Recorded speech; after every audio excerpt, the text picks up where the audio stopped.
พุทธทำนายแถมฉบับหนึ่งนะครับ มนุษย์จะมีปีกบินขึ้นบนอากาศนักปราชญ์จะบ่เชื่อในธรรม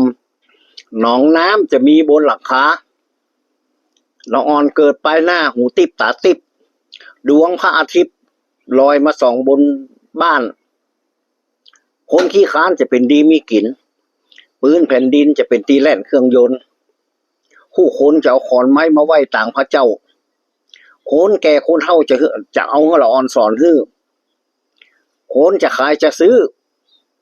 ต้องจ่ายเงินทางอากาศยักษ์ตายถูกสาปจะเกิดมาเป็นมนุษย์นะครับก็นักปราชญ์เปิ้นก็ได้แก้ข้ออันนี้ไว้แล้วนะครับแก้ข้อทำนายไว้แล้วนะครับว่ามนุษย์ที่จะมีปีกบินบนอากาศแต่เฮาก็จะหันนะครับยุคสมัยนี้คนเฮามีสตางค์เนี่ยซื้อเครื่องร่อนมาใส่บินขึ้นบนอากาศร่อนไปไหนก็ได้นะครับ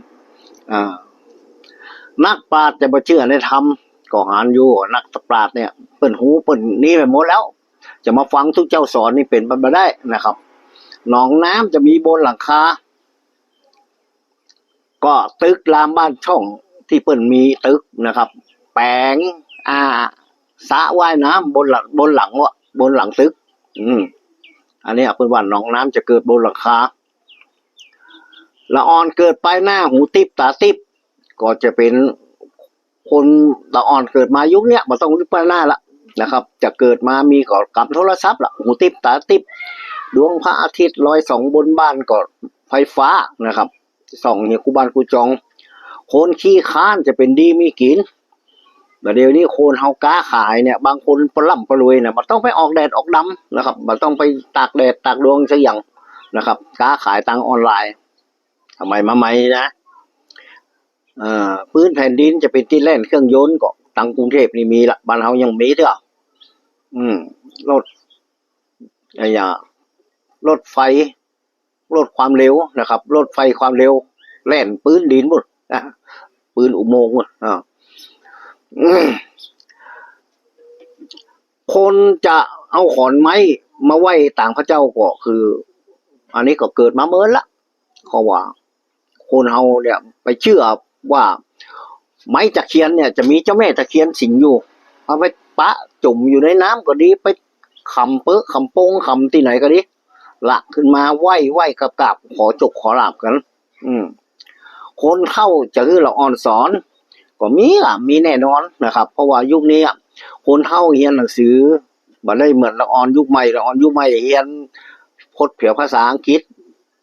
แล้วก็เครื่องอิเล็กทรอนิกส์ยุคใหม่เนี่ยโทรศัพท์บอกว่ายังกระจังนะครับว่าเป็นภาษาอังกฤษหมดมาก็อ่อนมันหูมันเปิดได้แล้วคนเท่ายะมาได้ก็ต้องให้ละอ่อนสอนเถอะนะครับจะขายจะซื้อจ่ายเงินทางอากาศมาเดี๋ยวนี้ซื้อขายยังบ่มีสตางค์ติดกระเป๋าสักบาท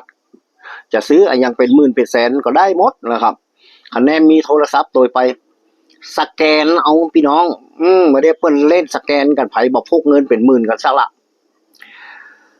ยักษ์ตายถูกสาปจะลุกมาเกิดเป็นคนเฮาก็หันอยู่นะครับว่าบางท่านบางคนเนี่ยถ่ายคลิปเฮาหันว่าแม่ย่าแม่ยิงบางคนนี่เป็นห้างพี่สาวโอ้หน้าตางามแต่ว่ามาถ่ายคลิปโชว์การกินดิบตับดิบโอ้เอากำกุมเอายัดใส่ปากจุเกี้ยวบ่เป็นนะครับคนบ่รู้แต่ว่ากินบ่ได้อันเนี้ยครับเพิ่นว่ายักษ์ตายถูกสาปลุกมาเกิดเป็นมนุษย์คนเฮาครับขอบคุณครับ